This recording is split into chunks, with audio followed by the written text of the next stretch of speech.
Hello. In today's demonstration, we're going to be illustrating a new tool available in Simple GIS Client version 15.5.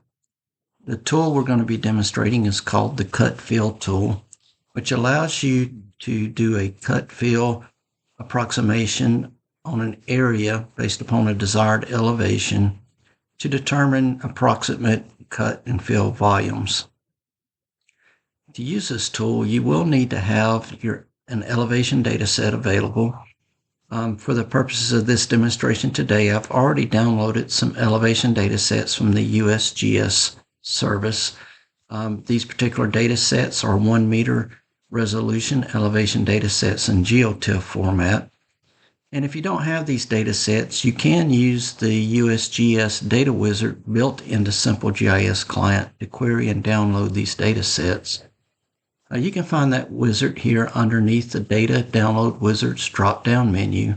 If you click on this menu, you simply come to the download data from the USGS National Map, and this will open up the wizard, allowing you to query an area of interest and seeing what data is available from the USGS department for download. There are other tutorials that demonstrate this tool, so I will not cover this tool in this particular demonstration. But just suffice it to say, I've already downloaded an elevation data set. And in fact, if I just turn this elevation data set on in this area and allow it to render, this is the actual GeoTIFF representation of the elevation data set. And we do see we have some varying elevations as indicated by the gradient of the raster image. I do not have to have this visible in order to use the data set, so I'm going to turn it off so I can actually see the aerial imagery beneath.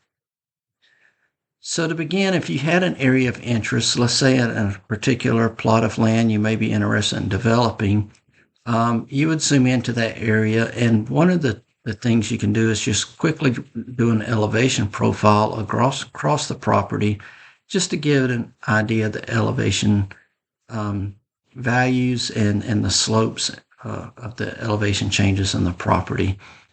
And so there's actually another tool that you can use to do that, and it's found here on the second row of tool buttons underneath the measurement drop-down tool list. So you might see an icon that looks like a ruler, but it has a drop-down arrow next to it. And if you actually click on this drop-down arrow, one of the options you'll see is View Elevation Profiles. And if I actually clicked on this tool button, it will bring up the elevation profile dialog box.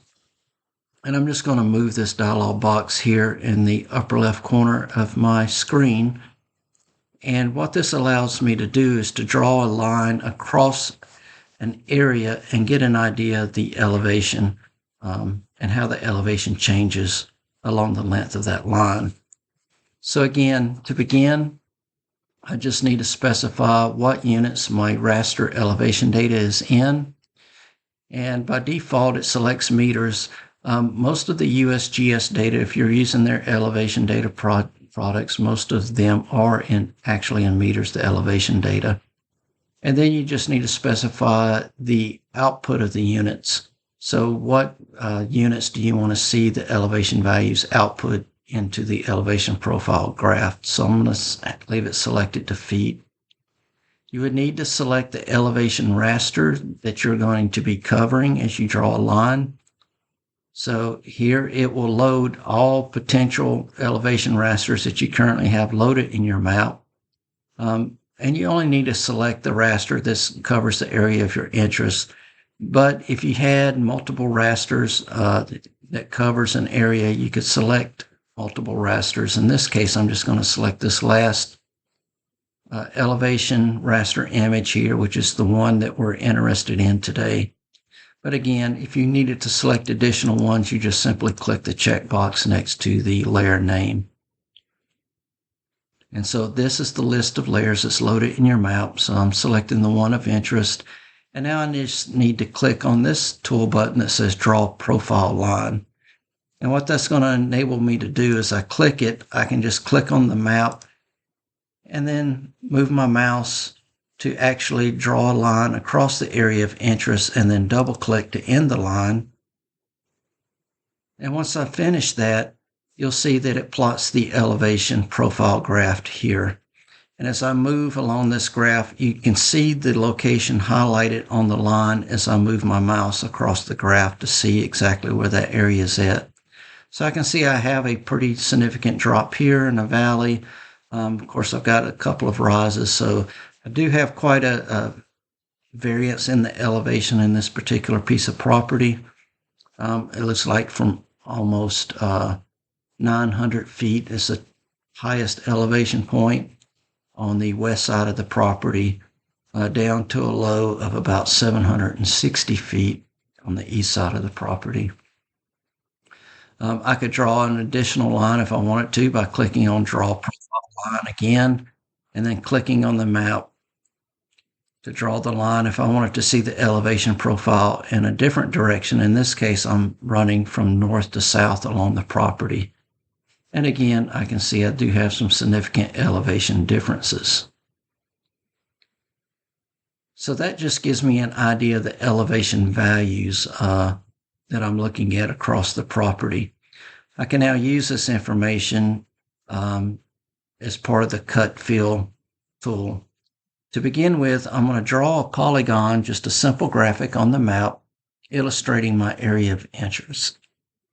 You can use just a simple graphic on your map, or if you had a layer that had a polygon feature that you were interested in, you could select that feature from that layer as well. But in this case, I don't have any particular layer loaded with any polygons, so I'm just going to use my simple graphic tools here to draw a basic polygon on the map. So I'm just going to start in the lower left corner and just kind of digitize roughly around my area of interest. Again, this doesn't have to be real perfect by any means, but it just gives me an idea around my area of interest. I'm just going to come down and then come across and double click to close the polygon. So if this is my area of interest, now I can use the cut fill tool to determine the cut fill volumes needed based upon a desired elevation value. So I can find the cut fill tool underneath the same drop down with the measurement tools. And if I look down this drop down list, I'll see a show cut fill calculation tool. Again, you'll get a dialog that will pop up, and I'm going to move this again to the upper left corner of my screen. And so the first thing I need to do is select my elevation raster. Very similar to the View Elevation Profile tool, I just need to select the raster that represents the area of interest. Now it has the elevation data for the area of interest.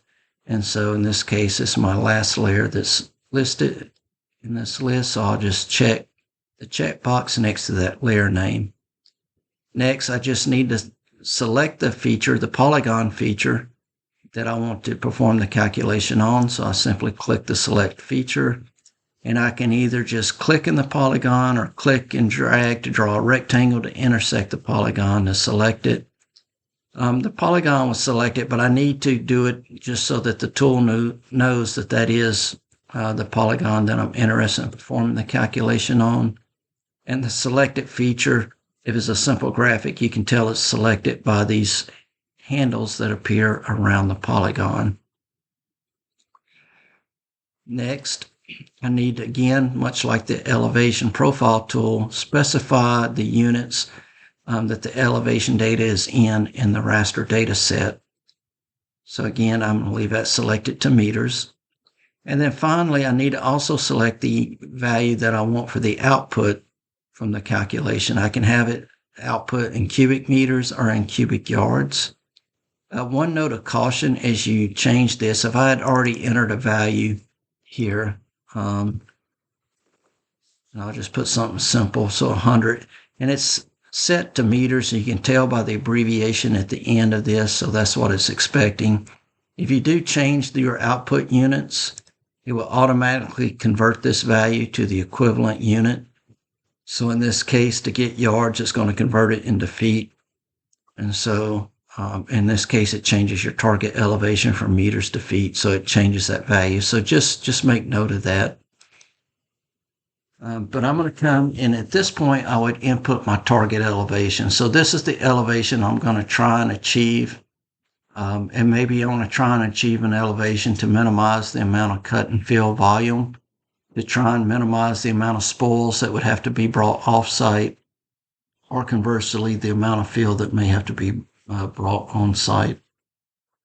So based on my elevation profile, and I saw the range of elevation values, I'm going to set a target elevation of 860 foot, and that's just a guess at this point.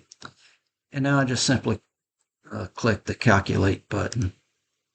At this point, it'll begin the calculation. You would see a status here at the bottom, and once it's complete, you'll actually see the output here in the middle of the dialog. So in this case, it approximates that we would have to cut approximately 1.5 million cubic yards for that desired elevation value, and we would have to fill approximately 9.8 million yards. And so we see that there is a fairly significant difference. We have much more fill than we do have cut, and your net volume, the net of these two, is approximately 8.3 million cubic yards. So at this point, you could also play with the target elevation to try and balance out some of the cut fill volumes. So if we just wanted to reduce our target elevation to 840 feet and hit calculate, again, it'll perform the calculation. And now I see that my cut volume is about 4.4 million cubic yards, while my fill volume is approximately 5.2 million cubic yards. So now my net volume is only 833,000 cubic yards. So hopefully this gives you an idea of the tool, and hopefully you can be able to use this, especially for like preliminary site assessments, just to get an idea, of an area and kind of what type of work may have to be performed if you were developing a piece of property. And that concludes the demonstration. Please visit the website if you have any questions or would like more information. The website is simplegissoftware.com, all one word. Thank you.